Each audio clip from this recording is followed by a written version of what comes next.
welcome to the fourth event in the 2025-2026 Seavey Reading Series. As I read our author's recent book, Bright Unbearable Reality, I couldn't help but make connections to the novel I am teaching, The Parable of the Sower by Octavia Butler, in which masses of humanity are on the move due to violence and, now I'm going to quote from our author's book, political unraveling that echoes the steady and inexorable deterioration of the home ground itself. My novel workshop students agreed that I should set the stage tonight with some verses from Lauren Olamina's fictional text, Earthseed, the books of the living. All that you touch, you change. All that you change, changes you. The only lasting truth is change. God is change. My name is Catherine Dent, and as the director of the Writers Institute, it is my pleasure to express our collective gratitude to the people working backstage to make tonight possible. First, we thank our students. Book Club Coordinator Ella Baker and Seavey Reading Series Assistant Sienna Sloan, who, among other things, are hosting a session from 5 to 6 p.m. in the Blau-Weiss Library every Sunday before Seavey events. This past weekend, they ran an inspiring and well-attended discussion of Bright Unbearable Reality. Then there's Bree Luby and Haley Zeller, responsible for all our social media. Jasmine Durst, our new film and photography manager.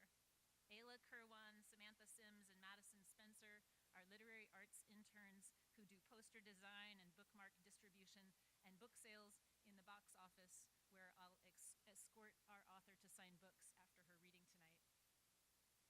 Second, we thank SU staff and colleagues, John Foltz in communications, Tara Mackey in the bookstore, the numerous members of IT, events management, and Marcom, Writers Institute program coordinator Tony Zitta, who keeps everything moving forward, and the faculty of the Department of English and Creative Writing, who support the reading series by selecting authors and teaching their books.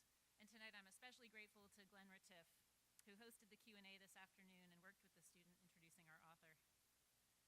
Third, thanks to our administration, Department co-chairs Silas Zobel and Betsy Verhoeven, Dean Pat Long, and President Jonathan Green and First Lady Lynn Buck for your support. Finally, we're grateful for our many donors, Rick and Susan Seavey, and all the others whose generous gifts make this reading series possible. And now I get to say a few words about the student introducing our guest tonight. Coming to us from Long Island, New York, Brianna Luby is a double major in creative writing and publishing and editing with a minor in English literature. Bree is a force of nature. I won't be surprised if she is running Susquehanna University one day. This semester, she is both social media manager and an archivist for the Writers Institute. She works on high school outreach and grant writing with Glenn Retiff.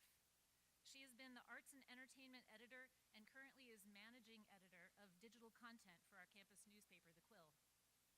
She is a student ambassador for admissions, and she works at the VIP Center. She is also website manager for 2 literary journals, Ginkgo and Sanctuary. When she spent 4 weeks in southern France on her Go trip last summer, she wrote an amazing collection of short stories inspired by sculptures in the Musée Granet. Back on campus, she focuses on writing metaphorical creative nonfiction and paranormal fiction, recently publishing an essay, A Time in Which Dinosaurs Lived, in Short Vine Literary Journal. I'm happy to call Brianna Luby up to the stage to introduce tonight's guest.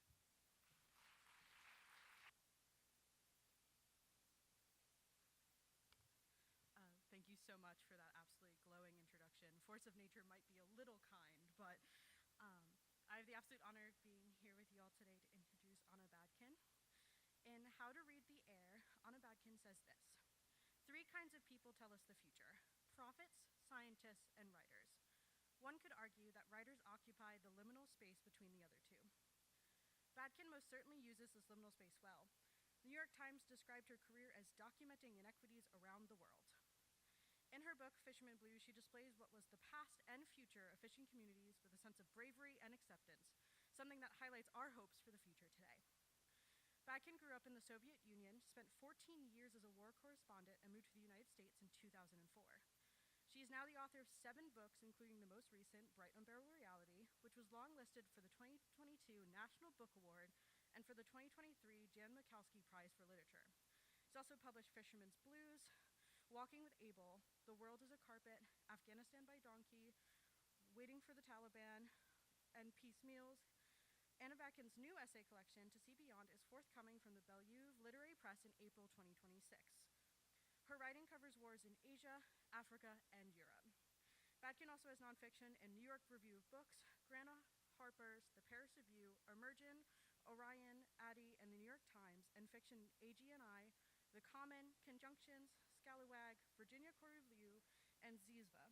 She is also artist-in-resident at the University of Pennsylvania, so you could say she's very, very busy. Her work continues to encourage people to change their point of view. Imagine looking at the world through other eyes. Any story gives you another set of eyes. It allows you to be surprised, and I think a sense of astonishment and a sense of surprise are important to feel love, she told the Hawaii Public Radio. Badkhen's awards include the Guggenheim Fellowship, the Barry Lopez Visiting Writer in Ethics and Community Fellowship, and the Joel R. Selden Award from Psychologists for Social Responsibility for writing about civilians in war zones, and including the Jan Michalski Foundation Residency, a final for the James Jones Novelist Fellowship, the Dora Maar Residency, another Guggenheim Fellowship, a grantee of the Pulitzer Center for Crisis Reporting, and many, many others.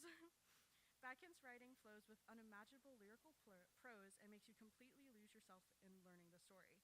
Fisherman's Blues, in particular, was a book I couldn't put down. In fact, I read through most of Dr. Tiff's nonfiction class because I literally could not stop reading. I couldn't stop myself from feeling like I was standing on the ocean myself, watching the water ripple, and the prose seemed to mirror this effect. Not to mention the braveness of not only Fisherman's Blues, but other books. In Fisherman's Blues, she sells all of her belongings except her books, of course, to live in Senegal for 9 months. She was the only woman on these fishing boats, navigating long days in a brand new place. In Piecemeal, she describes her most definitely not terrifying experience of being shot at by the Taliban and having dinner with warlords. You know, normal everyday things. Needless to say, Badkhen is strikingly brave and thoughtful, and inspires readers to be brave themselves, though I am still definitely not going on a fishing boat anytime soon. Without further ado, please join me in welcoming the amazing Anna Badkhen.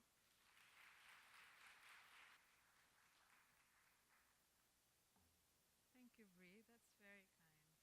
I'm gonna get you on a boat. Thank you all for gathering here tonight. Thank you very much to the Susquehanna University and faculty and Catherine, sit down, for welcoming me here. Thanks, young people, for being here.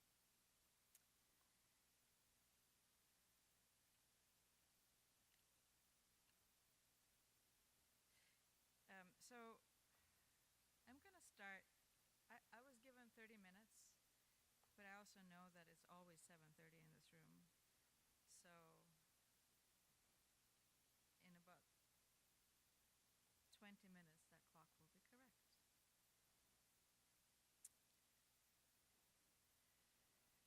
So I'm going to start by reading from this essay collection, Bright Unbearable Reality, and then I'll move on to other things. And this is called Acts of Humanity.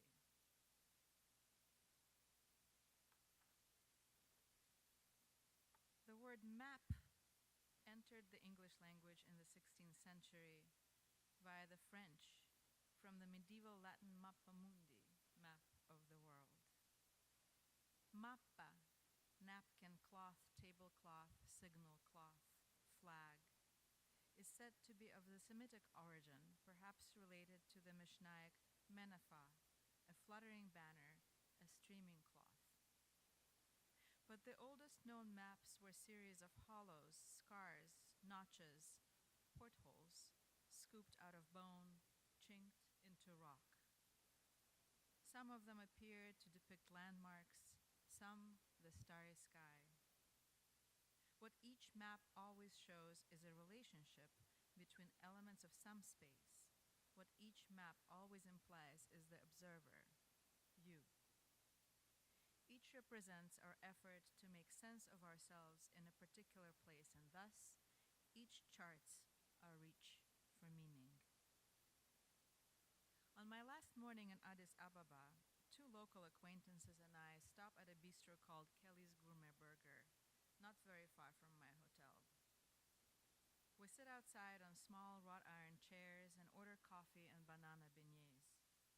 None of us can imagine, as yet, the profound suffering the pandemic will bring, and the mind still drifts to petty things. For instance, that this is my last chance to sit in an outdoor cafe for weeks, or maybe months, since Philadelphia, where I am headed, is already in quarantine.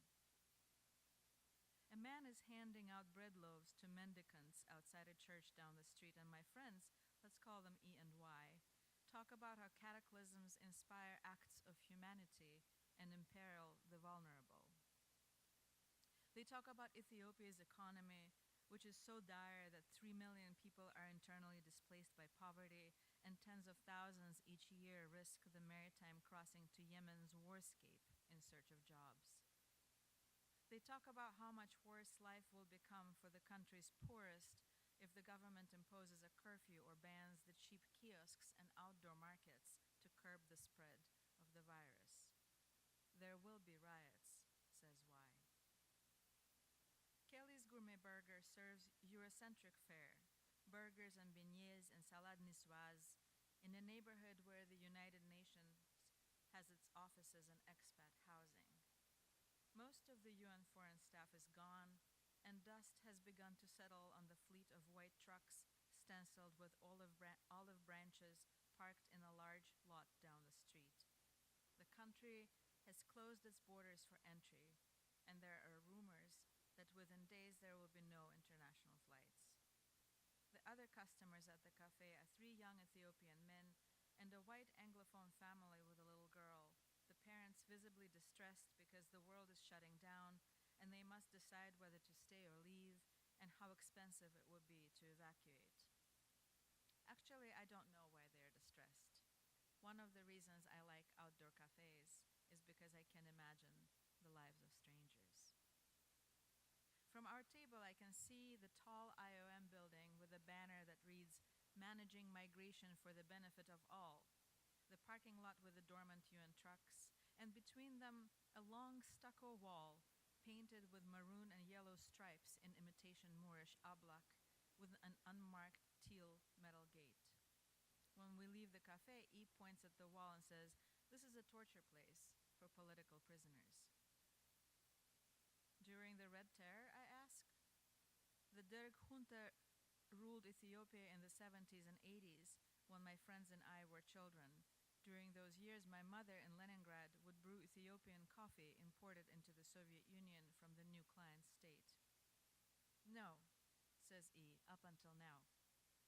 "Maybe they're still doing it," says Y.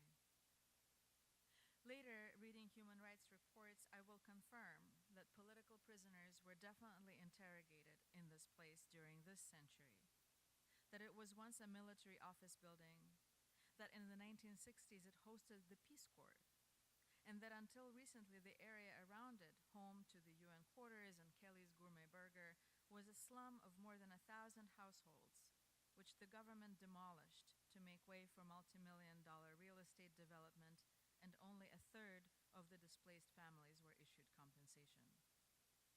But when I stand before the wall, it is so tall that I cannot see the compound behind it, even when I rise to my tiptoes. Bless you. Just the powdery crowns of guava trees and a single frangipani in pink bloom. A rusted white van with a blue Nike swoosh on the side noses out of the gate and drives off, and why say, "Here we have a saying, may we live our lives and never find out what's inside." I want to take a picture of the wall. I leave my companions by a Shushai man and walk down the road a bit by myself, and at the end of the block I take up my phone and immediately 2 young men appear out of nowhere. I swear they were not in the street just a second ago. They are wearing jeans, plain t-shirts, one white, one yellow, and disposable gloves. Blue surgical masks hang slack around their necks. For a fraction of a second I think they must be essential workers. They rise before me and say very sternly in English, "No pictures." It is no accident, I think, that mappa, a cloth, a flag,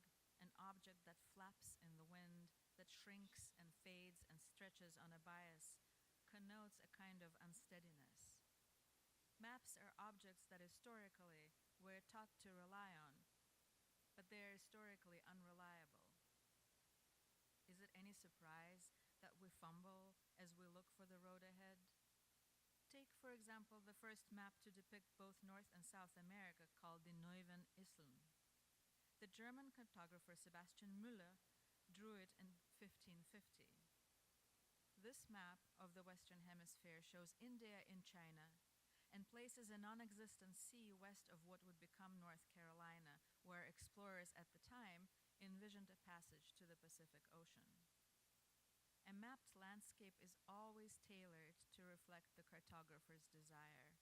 The way when we say acts of humanity, we mean kindness, though humanity is just as likely to commit atrocities.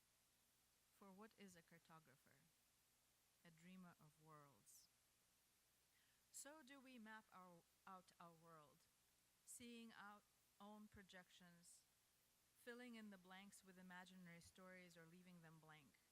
Some things we don't want to imagine, so we dismiss them, the way many of us and our governments dismissed the pandemic when the virus was already killing people all over the planet by the tens of thousands. Other things we'd rather not see, so we omit them, the way the Google map of Addis Ababa omits the black site behind the fake Ablak wall, though you can see the compound plainly on the satellite image. A dozen or so rectangular roofs flanked by trees, and a paved yard in which there stand some white cars and what appears to be a white van with a rusted roof. Sometimes I imagine that there is a secret laboratory where scientists are working on a map that, like Jorge Luis Borges' The Book of Sand, has neither a beginning nor an end. It is infinite, all-encompassing of our virtues and iniquities.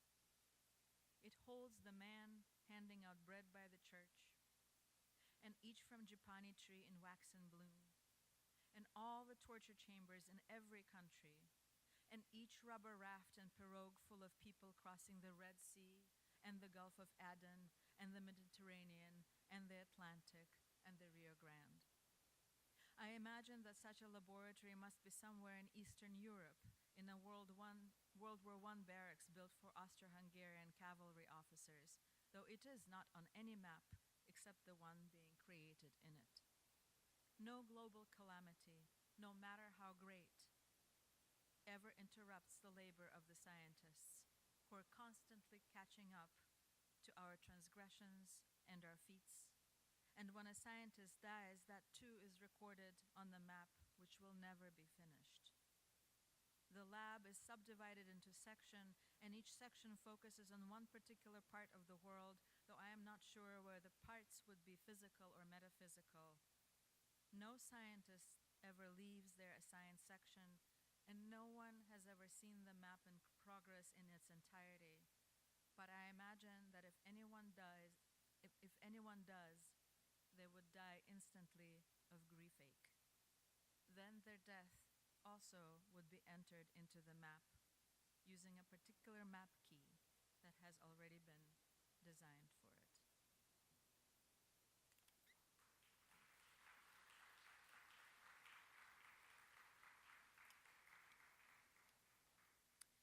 So the essay collection that's coming out in April, and of which this is, I guess, the beginning of my book tour. Thank you. I began, so most of the essays were written in the last 2-3 years. Bless you, everybody who's sneezing. It is really fucking cold out.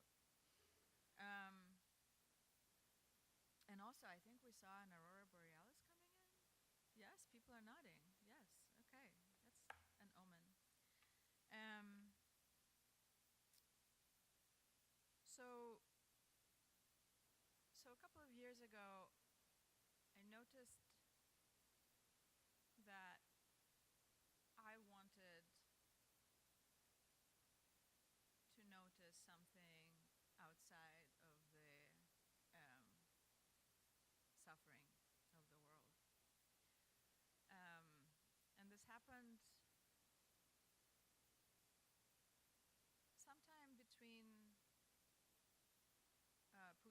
scale invasion of Ukraine and the beginning of the latest genocide in Palestine.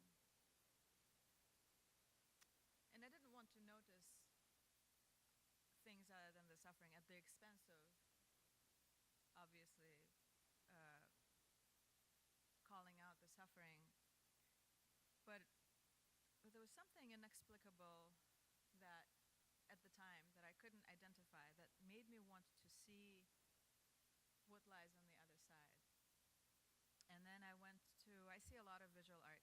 So I went to the Whitney Biennial in 2024, and I was astonished at how many artists. So the Whitney Museum is of Modern Art in New York City, contemporary art in New York City, holds this biennial exhibit where they invite any number, I think around 50 or 70 contemporary American artists working in the United States today, or contemporary artists working in the United States today, asking them to contribute to this show. And so at the biennial, I saw a very surprising to me, or maybe that's when I was paying attention to, a number of art that was somehow translucent. So there was a very large sculpture made out of amber, homemade amber, so resin that's petrified. There were a lot of transparencies used to make sculptures. There were a lot of things that I could see through. And then a few months later, I went to the biennial in Venice, which is the same idea, but it's artists from around the world. And there I also saw a lot of art that kind of allowed us to see past. And I always think of artists as kind of canaries that suggest that something is happening, but the only way we can articulate it is in our own ways, through music or through visual art or through maybe somewhat abstract literature.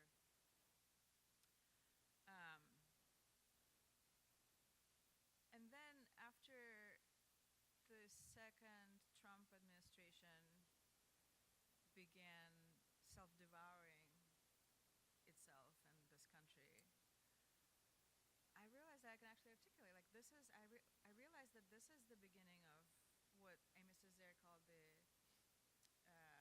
imperial boomerang, which is when the empire is about to expire, it kind of turns Ouroboros, it starts devouring itself. And a year ago, I would have said, maybe not in my lifetime, but in my children's lifetime, so in your lifetime, most of the people here are pretty young, you will see a different kind of world. But this year, this month, this February, I'm convinced that in my lifetime, I will see this new kind of world. And probably everybody in this room, if we're fortunate not to get swept up in the indiscriminate violence of fascist regimes, we are going to see this. I have a lot of hope. So I'm going to read from this new, not yet completely born book. Two very short essays. It's still 7:30? I thought so. One very short and one not so short.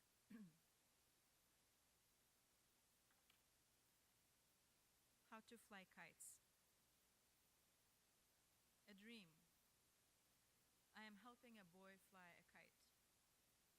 We are in Afghanistan, where it seems all boys fly kites, especially in spring. Spring. The mountain slopes in easeful almond bloom, and above, the white petals of homemade kites pinwheel in the most faraway blue you've ever seen. Spring, hope, renewal. It is spring in my dream. The distance between the kite and the kite runner is exquisite. There is a slack in the tether, even though both the boy and the kite are pulling. I admire the freedom inherent in the slack, the song of it, holding the two together, linking without binding. Its magic is manifest. The string keeps the kite both from flying away and from falling. Everywhere around is war, and the slopes tick with landmines in and out of the dream. And in and out of the dream, I am incompetent with kites. All of this I know in my dream, and yet. Years pass between my dream and the most recent iteration of the recurring nightmare of Gaza, where an Israeli warplane drops a bomb that kills a professor of comparative literature named Rifat Al-Arir, his brother's son, his sister, and her 3 children. I can picture the swag of the contrail that tethers the plane to the piercing Mediterranean sky above the wasted Holy Land. But before the bomb falls, before the plane even takes off, Al-Arir, in a poem, forever pins a kite to an angel, pins the angel to the bomb-sieved sky, pins our grief to the most improbable, the most defiant, the most lasting wonder of hope. We are left, as we often are, to wonder. To receive wonder, we hold out both hands. When the wonder is too much, when there is too much wonder, we raise our arms in the air to the heavens as if we're tethering a kite, as if we're holding onto a kite, the pure light up there.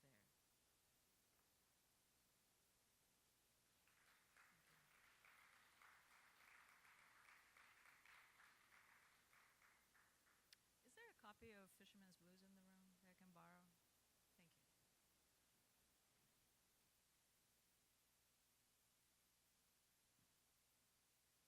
Thank you. Since most of you are young people,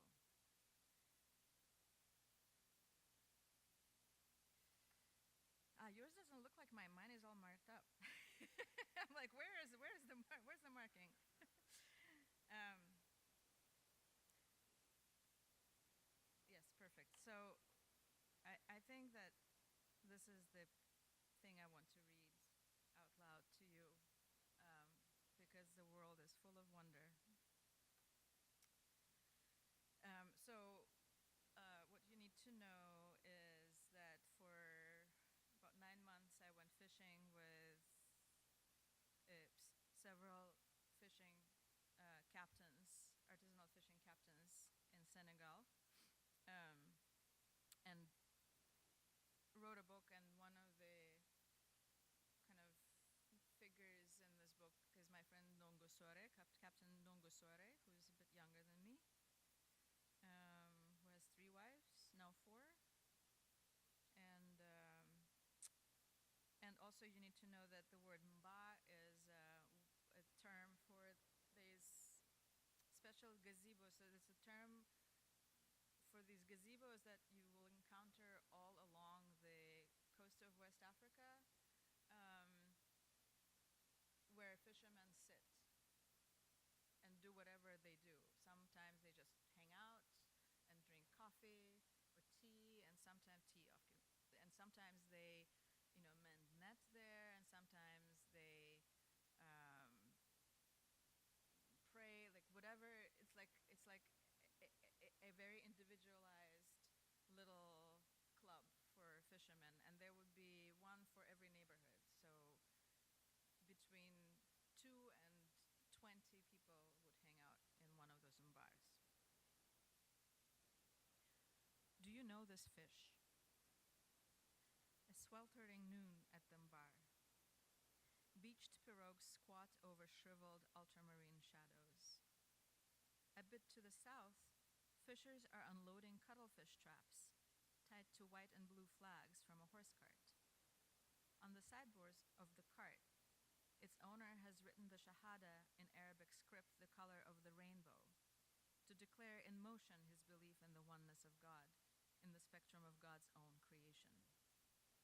I have seen this cart deliver outboards to pirogues at dawn. Now the bay horse stands unmoving, stupefied by the heat. Ndongo has taken a day off and is sitting under the tin roof with some old men, his father's friends, his friends' fathers. He pulls up a picture on his cell phone screen, passes the phone around. A friend sent me this photo. I wonder if you can catch one of those here. It's a real fish, but I've never seen a fish like this before. A fading seascape, orange beach in the foreground. At the tide line, a voluptuous horizontal figure, the head and torso of a fish from which grows a pair of woman's legs, pale and sensuously curved. A modest blur over the creature's woolly pubis.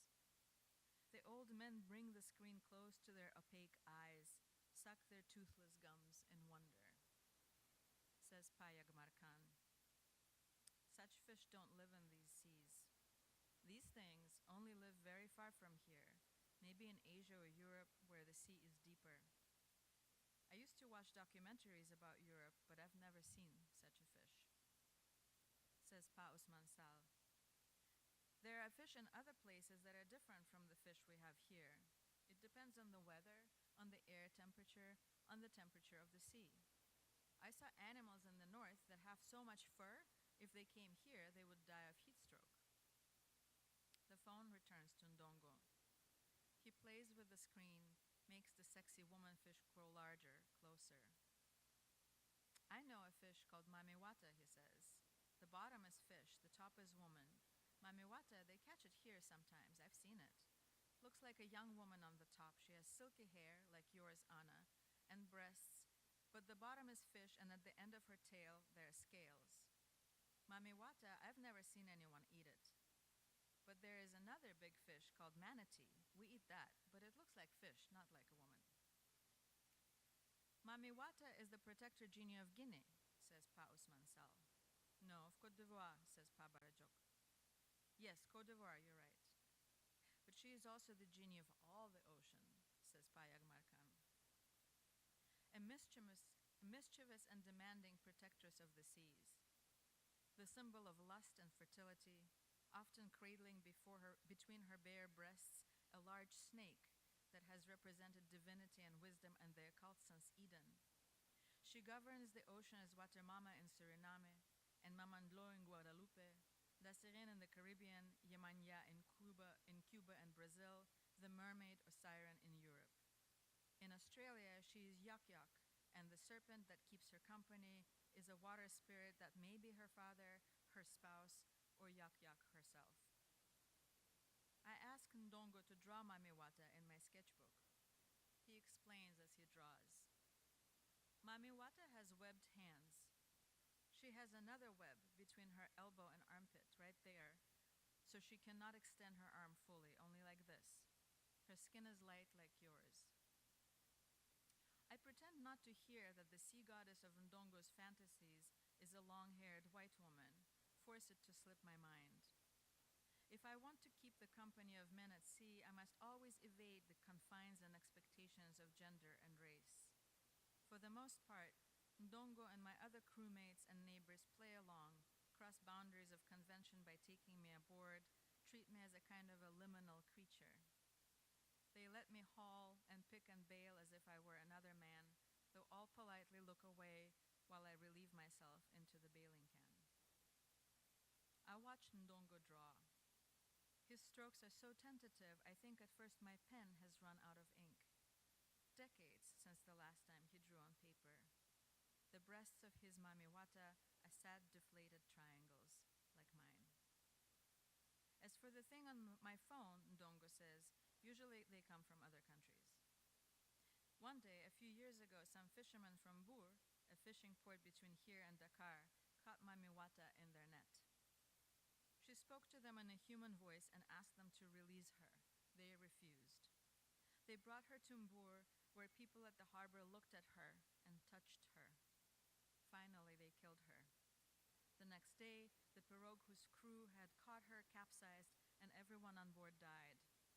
I heard some people in Boer ate the meat. Anyway, your sketchbook is too small. Look, the tail is much longer, and the whole fish mamiwata is really the size of a normal woman. Ndongo hands the sketchbook back to me. The mermaid takes up the entire 4 by 6 inch sheet. Broad face, a pyramid of wavy hair almost to the shoulders, those spent breasts. Her massive tail splashes off the pad somewhere. What did she taste like, I wonder? Fish or flesh? Ndongo says, I don't know exactly how they killed her. I never saw her, only a photo. And Pabarajop adds, in this life, people shouldn't say this thing doesn't exist. They should say, I haven't seen it yet. Thank you.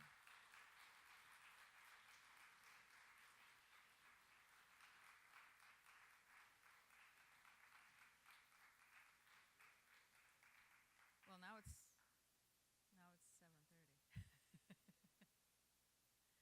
What happens next? You ask questions? Oh, it's up to me. I was told that there is some sort of program. I can read more where I can answer questions. It's up to you. I'm going to read one more. This is also from To See Beyond. I was preparing for this reading today and I found a miss. It's not even a typo, it's like a runaway line that just appears out of nowhere on page 177. And apparently the book goes to print next week. So I got it just in time.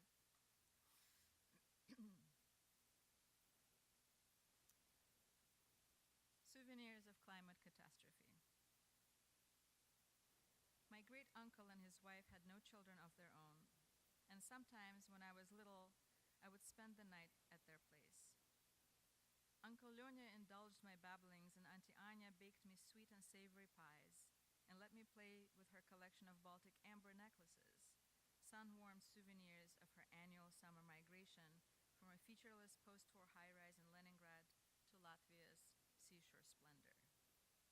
I was in awe of these fossilized bits of tree sap, how they trapped Eocene debris and dehydrated mosquitoes and 44-million-year-old bubbles of air weighted with greenhouse gases. I worried them like prayer beads. Each bead was a memento from a time when much of Europe and Central Asia was underwater and no ice capped the poles of the earth. Each necklace an abacus of planetary memories that I was still too young to compute into a warning. Because of its soft, warm feel, and because of the insects it sometimes captured, I always suspected that amber was more living matter than gemstone. Even now, it seems to me almost sentient, only a wand flick away from being able to speak and tell us all it knows. Advents and vanishings of plants and animals, human and non-human, and of water, and of land, even of the soil and rock that make up land. It could remind us that even terra firma is impermanent, and that it too can migrate. 4 billion years ago, it rained and did not stop for millions of years until the ocean covered the entire Earth. After the ocean receded, the northern edge of what we today call the Chihuahuan Desert remained underwater. This swath of desert is the exposed bottom of the vanished sea, the Delaware. Where the rare stratocumuli now float used to be the water's surface. To the northeast, a buildup of reef and limestone from 260 million years ago today holds petrified remains of marine creatures, souvenirs of the greatest flood in history. Souvenir, the French for to remember, from the Latin subvenire, literally to come from below. Many years after Auntie Anya and Uncle Lyonya died, I lived for several months on the bottom of the Delaware Sea, which people now call the Delaware Basin. Almost every day I wondered, what was it like after that cloud cover thinned, lifted, and the sun shone upon the water for the very first time?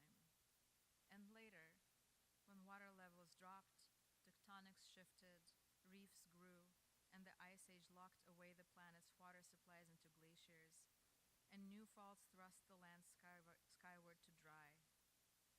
When I imagine all that geologic tumult, understand what legal documents intend to when they mention acts of God. These cataclysms locked inside the Delaware Basin more than 46 billion barrels of technically recoverable crude oil and 281 trillion cubic feet of natural gas. It is the largest documented deposit in the United States and one of the largest in the world of fossil fuels, whose extraction and burning preoccupies modern-day acts of God, precipitates modern-day acts of God, floods and droughts and tremblers and other anthropogenic climate catastrophes worldwide. Fossil fuels are anaerobically decomposed life forms from the planet's past, which means they are souvenirs too. In the Delaware Basin, they are also like magic wands. They let man play God. And man does. He takes the buried remnants of primordial calamities and uses them to drown his own future, famish the planet with droughts, make the earth quake. The seas are rising, the icebergs are melting, Siberia is ablaze, a third of Pakistan is underwater, heat-struck birds are falling out of the sky in India, and a record-setting heat wave has shrunk the Yangtze River to a record low. In Europe, rivers running dry after yet another heat wave are once again revealing mementos left behind by sufferers of historic drought past. In Central Europe, hunger stones, river boulders that people living through droughts petroglyphed with dates and descriptions of their woe, commemorate the years of bad harvest, scarcity, high prices, hunger. 1417, 1616, 1707, 1746, 1790, 1800, 1811, 1830, 1842, 1868, 1892, 1893. One inscription near Bleckede in Lower Saxony reads, "When this goes under, life will become more colorful again." Another, near the Czech town of Dechin pod Mokli, "If you see me, then weep." On the same boulder, someone else later chiseled, "Don't cry, girl. When the field is dry, water it." Many of the hunger stones on the Elbe River surfaced for the first time in many years in the summer of 2018, when Greenpeace, too, left a message on a boulder near Magdeburg. "If you see me, it's climate crisis." August 2018. What other markers will we leave behind? It is hard at times to think beyond scorched forests and submerged farmlands, almost 1/5 of our planet unlivable for humans, the predicted mass die-off of at least 1 million species, disintegrating factories and mines leaching poison into soil, the great Pacific garbage patch. In my mind, I try to tell my private beads of our aspirations, the ethereal Afrofuturism of Gibedeau Francis Queré's architecture, the James Webb Space Telescope and the Large Hadron Collider, the artist Katie Patterson's engagement with deep time and space, the unflinching bronzes of Simone Lee, biomedical research advances that will help save hundreds of millions, maybe billions of lives, Carlo Rovelli's playful physics, Alice Coltrane and Ablai Sissoko, Wole Soyinka, Beethoven, Euripides, J. Wright. When I traveled to the fossil fields of Afar, in the Great Rift Valley, where our pre-human ancestors became human, it was not only to understand the origin of our restlessness, it was to puzzle out what we leave behind. What did that earth remember, that patch of chalky Pleistocene tuff, full of the petrified remains of pre-people and their stone hand axes? Pacing the dry scrubland around me was Ahmed Elema, a self-described fossil hunter whose career in paleontology began in the 90s, when he helped discover the 3 Hertuman crania near his home village. When we met, he was working at a fossil laboratory in the National Museum of Ethiopia in Addis Ababa. For our outing, he wore a blue baseball cap screen-printed with the logo of a paleontological archaeological research project that featured the silhouette of possibly the oldest discovered unequivocal human ancestor, a 3.8 million year old Australopithecus anamensis, scientists named MRD-VP-1/1, MRD for short, though my guide called him by his Afar name, Kadanumu, Big Man. He had played a role in that discovery. He glided with ease between Amharic, Afaraf, Arabic, and the often off-color English he had picked up working with foreign scientists, and now he was muttering cuss words in English. It was his first visit to the paleoanthropological site in 5 years, and during that time, rain and livestock had remapped the place, combed it with new gullies, rearranged the scientists' careful markers, shuffled the ossuary. Look at this shit, he was saying. So much research work lost, motherfucker. The earliest hunger stone markers our contemporaries have seen dates back to 1415, but scientists say they have records of a stone marked with the year 115, somewhere near Pirna in the Free State of Saxony. Its location is no longer known. Maybe cycles of rain and drought dislodged it. Maybe the Elbe's current took it out under. That any guidepost is reliable is an illusion. Ask the air bubble trapped inside a chunk of amber. Climb 4,800 feet above sea level to touch the ocean floor.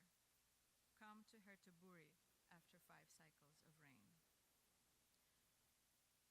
The word bead entered the English language in the mid-14th century as bede, meaning prayer bead, from the Proto-Germanic bidam, entreaty, itself from the Proto-Indo-European beh, to pray, to ask, to urge.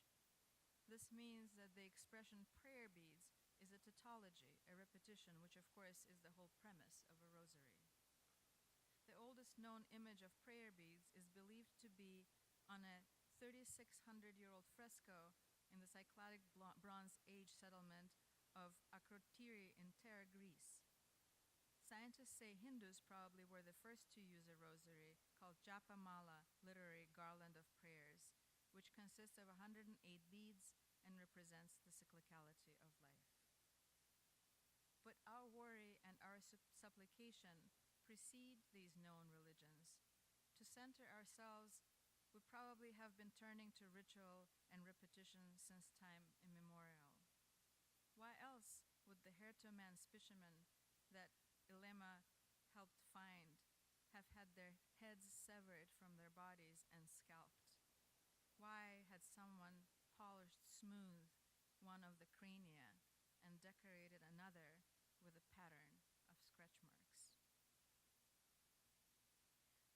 What was in the hearts of the humans who diarized catastrophes on the Elbe River rocks 7 centuries ago and in 2018? Despair? Grief? Hope? The same, I imagine, as that of the Hertoman, or of the Homo sapiens who followed 25,000 years later, when East African megadroughts that lasted 60,000 years put humankind at the brink of extinction, likely precipitating early human dispersal throughout and out of Africa. Or of all the suppliants worrying their rosaries all over the planet. The same despair and grief and hope as that of our contemporary artists and thinkers whose work may or may not outlive the 6th extinction. All of us are trying to make sense of what it means to be human. All of us are here because, over millennia of acts of God and war and disease, our ancestors trusted the ours. In a way, all of us, you and me too, reader, are souvenirs carried into the world by the hopes of survivors. Thank you.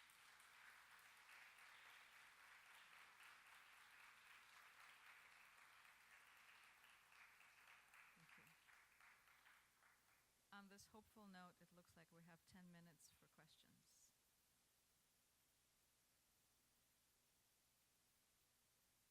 Raise hands and speak loudly. Yes.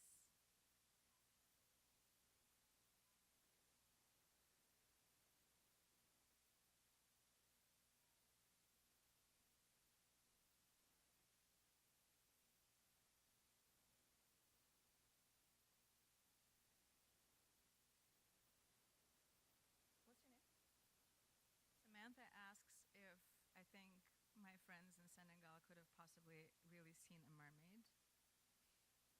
And I'm going to reply, I haven't seen it myself. And in this world, you can't say something doesn't exist. You have to say, I haven't seen it yet.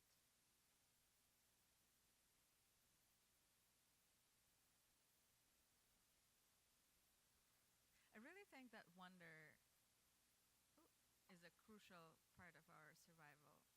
I was talking to this young psychologist in Delhi, in India, for a podcast that she hosts, and she asked if isn't it hard to have wonder and to have hope when things are seemingly so dire. And I thought, well, isn't that what people do when things are so dire? We turn to prayer. We turn to God, gods. Essentially, our automatic response is to turn to something inexplicable and miraculous. So maybe the reason I read this to you today is because I want you to walk out of this room this evening with a little bit of protection against being jaded.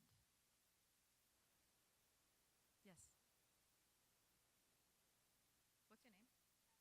Ella asks about my writing routine. I generally wake up to my workout, have coffee, and write until lunchtime, if I'm lucky. But sometimes I also, because I teach, sometimes I spend this time grading student papers. Yes.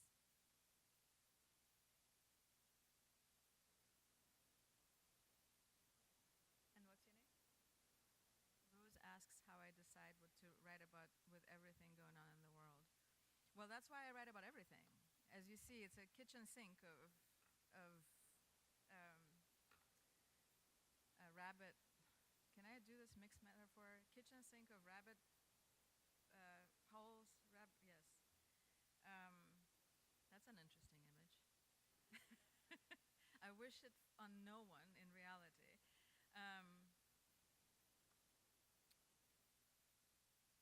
I think that, sometimes responsible writing is just trying to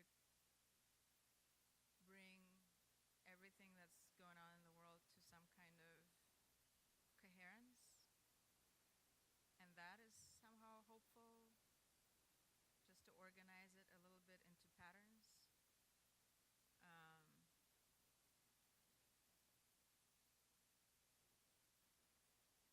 Is it the same for the... Maybe, yes. I mean, literature is a little bit more literal than usually than visual art. Or maybe because I gravitate toward more abstract visual art. But I think that a lot of what we do is accumulating and then editing, and then seeing how it comes together, finding some kind of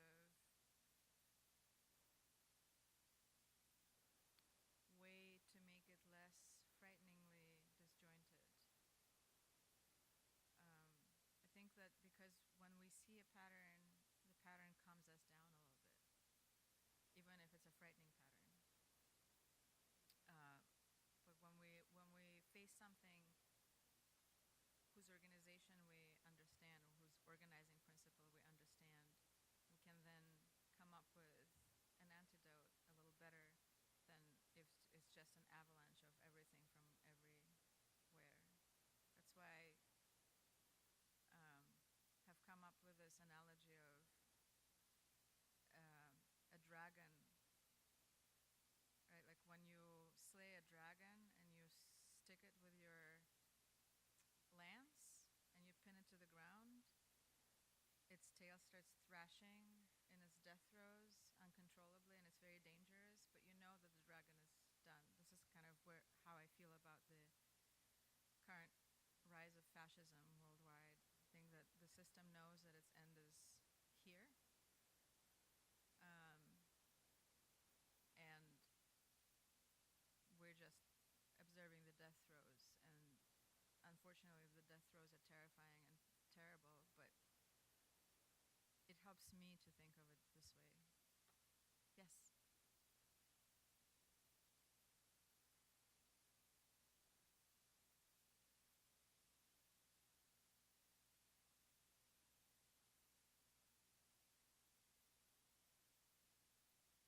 I'm sorry. How do I allow myself to?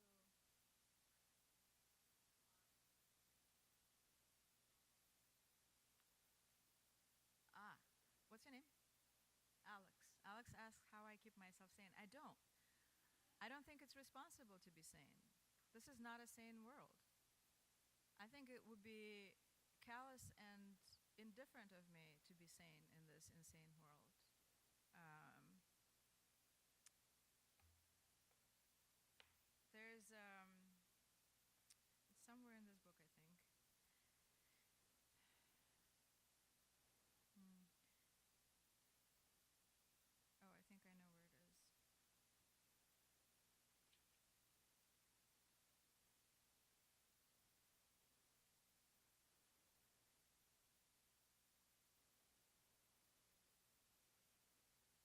No, I don't.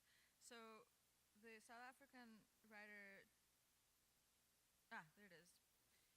The title character of Jim Coetzee's novel Elizabeth Costello proposes that to broadcast violence is obscene, quote, because such things ought not to take place, and then obscene again because having taken place, they ought not to be brought into the light, but covered up and hidden forever in the bowels of the earth, like what goes on in the slaughterhouses of the world if one wishes to save one's sanity, end quote. Years ago, when I first read this passage, I interpreted it as a prohibition against documenting violence. Maybe a true writer of conscience, I had thought with moral dread, is one who never puts down a single word. Now I see that it is the last clause, if one wishes to save one's sanity, that is the key to deciphering the quote. Why must we save our sanity? Who said we ought to stay sane? How is it even decent to remain sane in this insane world we are so recklessly and callously deranging? It is a kind of madness to always hear the keening of the dead, this hurt canticle. It is a madness not to hear. Maybe the least I can do as a writer and a witness is to give up on my sanity. Good question, thank you. Yes.